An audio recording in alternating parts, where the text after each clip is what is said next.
Good morning, everyone, and welcome to APU. My name is Dr. Jill Olausen, and I teach in the Master's Department in the School of Nursing. Today, I'm going to do a presentation on writing resources for MSN students. Writing is how we express ourselves and communicate. Good grammar is instrumental in effective communication and is a sign of professional credibility. Poor writing really reflects badly on you, nursing as a profession, and also on APU.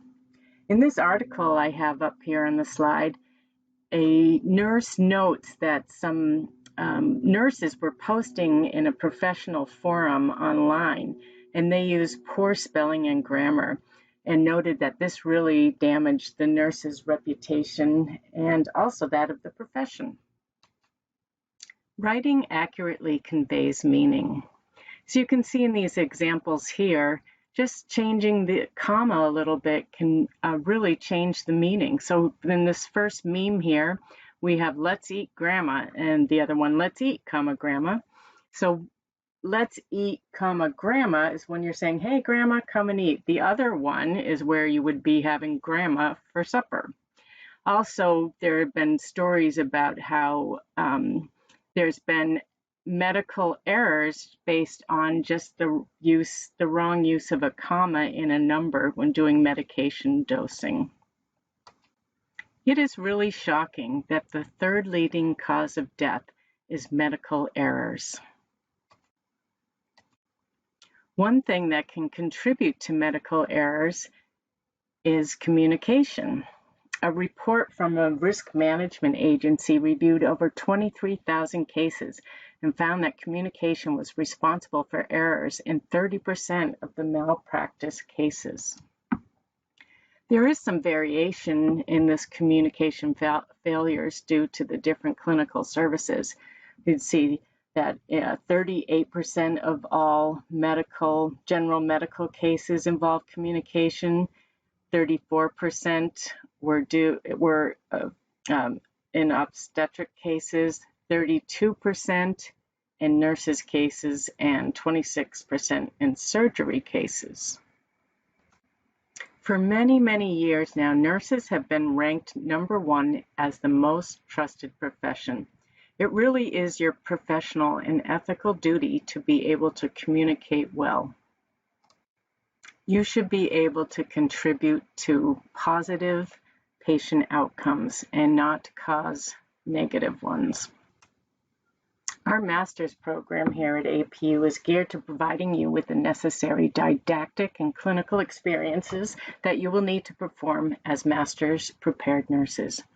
Competencies for master prepared nurses have been put forth by different national organizations. Quality and Safety in Education for Nurses, or QSIN, and the American Association of College of Nurses have put together a list of competencies needed. We also have aligned our APU MSN program objectives on these professional competencies. You'll notice here a number 7, one of our program objectives states, engage in clinical reasoning, effective communication, and act as change agents to develop professional identity and practice skill. Recently, I took a look at our MSN program to find out how many writing assignments there were. So this is an estimate, and of course will vary based on what specialty track you're in and what format you're learning in, be it online or face-to-face. But there were about 5 to 7 major papers. There were about 6 presentations, 4 minor papers. There were short postings in online courses, including discussion postings. There were some courses that had journaling and reflective writing. And every MSN program, regardless of track, has a major paper at the end. The final capstone for the program is GNRS 597, the Comprehensive Exam Directed Study. This course or capstone has a final 20 to 30 page paper and this is where you choose a healthcare issue and you present the background and significance of it. You do a literature review, you propose an intervention, and you use a theory to support the intervention. You say what your MSN role is in the interventions, and you give the overall details. You include the outcomes and a conclusion. In your core courses, such as 504, which is bioethics, and 506 and 508, research and theory, these are your core courses, and they are all designed to provide you with an opportunity to write. It's very important to practice, practice, practice, so that when you get to this final course, you will have the necessary skills and ability to write a 20 to 30 page paper. Writing is not easy. Organizing and synthesizing ideas and thoughts into one fluent paper can be daunting. If anyone would have told me I would be up here today and presenting a presentation about writing, I would have giggled. I was the worst writer, and I still am very bad at spelling. So fortunately, there are a lot of resources to help people write. When preparing papers, most of your faculty will want you to submit your paper in Microsoft Word. Within Microsoft Word is the ability for your instructors to make changes and for you to see those changes. That's called track changes. And they can also put little comments on the side of your paper. If you're not familiar with the way this works and you get a paper back to you and your instructor says, I've made comments on the side, but you don't see them, it's a good idea for you to go ahead and click on this link here where it says track changes and comments. This will take you to a YouTube to show you how this works. I'm going to include these slides and provide these for you so you can click on these links. Microsoft Word is also available for free.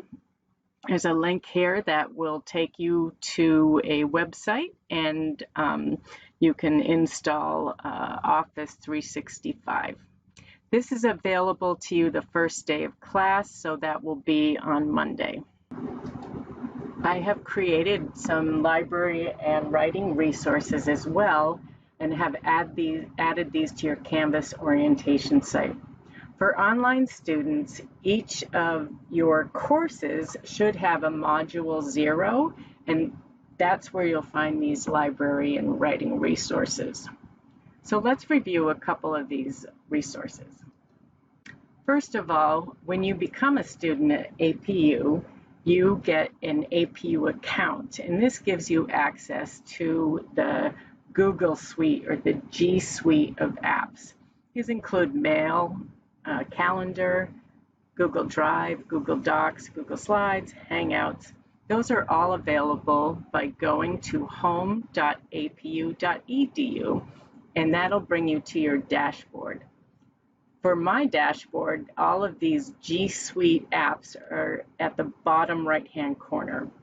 So you could log in to your account and see if these apps are available for you. They should be the default.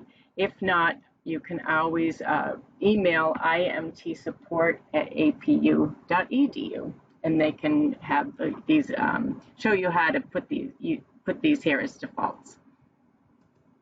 All of these G Suite applications work really well with Google Chrome as a web browser. So if you go to google.com/Chrome, you can download this browser and make it your default. Once it is your default, you can really customize it to however you like.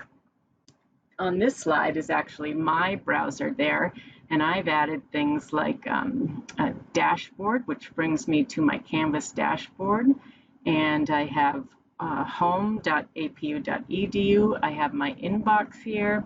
I have the APU PubMed database. I have resources for writing and other things on here. So you can really customize that, so you can, whenever you need something, you can just click on that, that link right there. Over here to the right, these are called extensions. So extensions are really small software programs that customize your browsing experience. One extension that is extremely helpful for writing is called Grammarly. You can go to grammarly.com and download that. Once you have it downloaded, you'll have a little Grammarly icon over here. And when you write within this web browser, be it an email or a Canvas discussion posting, Grammarly will auto-check your text for you and highlight if there are any errors. This will allow you to fix your errors, and it's just a little right-hand click and it suggests the correction, and you can just click on that.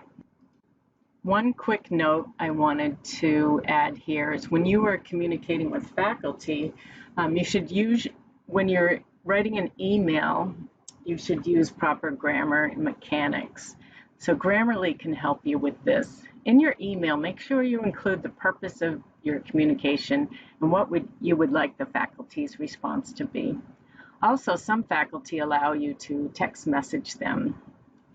This should be on the first page of the syllabus, and it will show if the faculty gives their cell phone, and will let you know what times are approved for you to text them. Make sure you include your name and use proper grammar in the text. Abbreviations and emojis should be avoided. Now we're going to talk a little bit about APA. So APA is the American Psychology Association, and it is the style standard for writing and nursing. The style standard just gives you the standards for writing, formatting, and designing your documents. As of October, the new 7th edition is out, and that is now the required APA style standard. In the writing resources, I have included some APA resources. Some that are really helpful is the APA Style Blog and the Purdue Online Writing Lab. So the links for those can be found in your writing resources. Also, APA paper templates, if you download those, the Word doc will automatically bring up the template with the correct margins that are required for APA.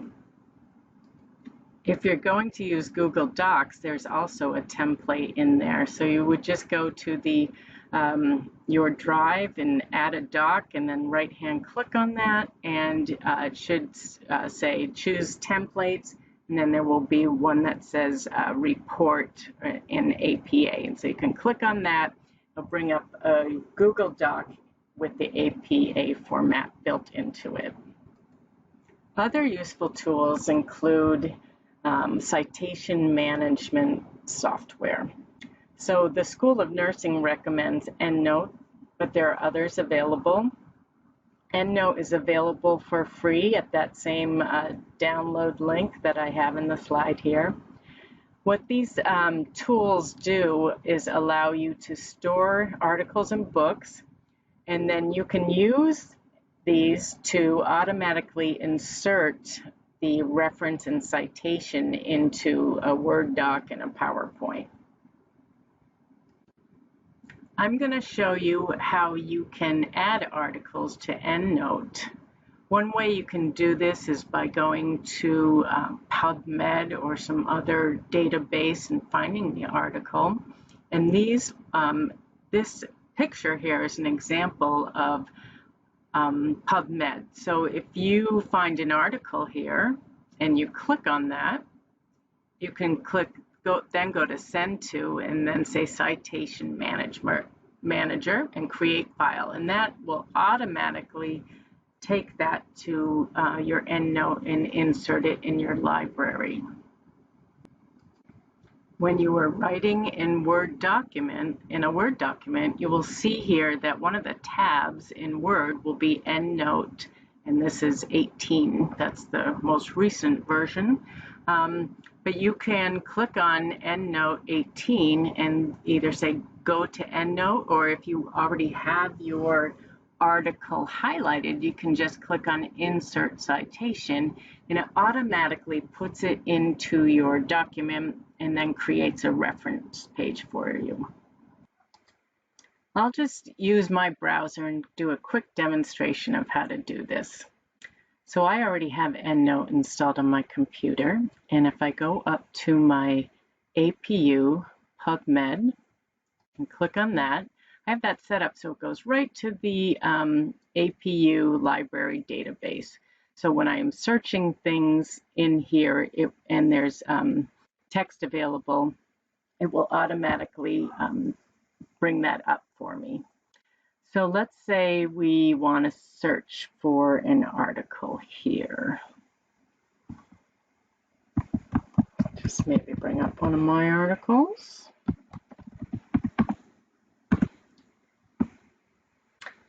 So we'll choose this one, the role of the advanced practice nurse in survivorship care planning. So we can go ahead and click on that and then say send to. And then if we say send to the citation manager, we can say create file. And it downloads the file for me. I have to jump around on my screen a little bit, but down here in the bottom left, it's downloaded that citation for me. So I click on that,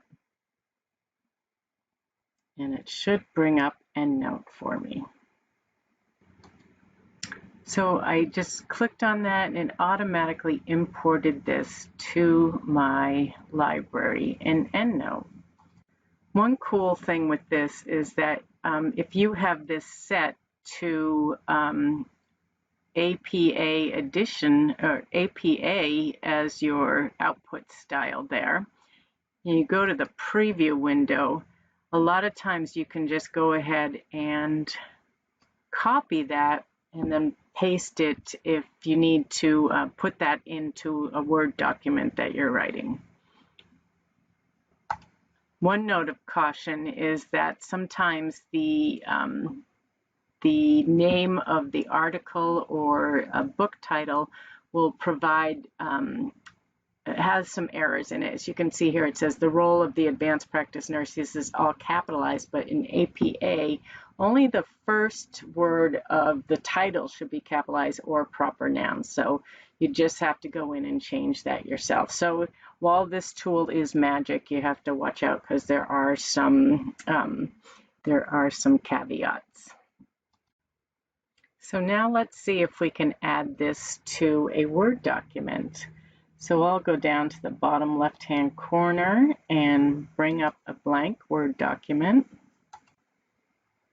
And then I can go ahead in here and I can go to EndNote and I can say, according to a recent article, and then say I want to insert that Sun article. You can either go to EndNote, find it, and then click on this button and it inserts it for you, or let's go back. If you have the citation selected, you should just be able to click on that. Insert selected citation, and that'll go in there for you. To create a reference page, what you'll have to do is type reference, and that is always centered. Go home and we'll center that, and then we do want to insert a page break there. And I just minimize that so you could see the whole screen. So you go to Insert, and then Pages, Page Break. So this will put the reference page on its own page, and it will always be at the top of its own page. I hope you found these resources helpful. I will add some slides to your Azusa MSN orientation Canvas site, so they will be in there for you. I hope you have a wonderful spring semester and a wonderful MSN program. And again, welcome.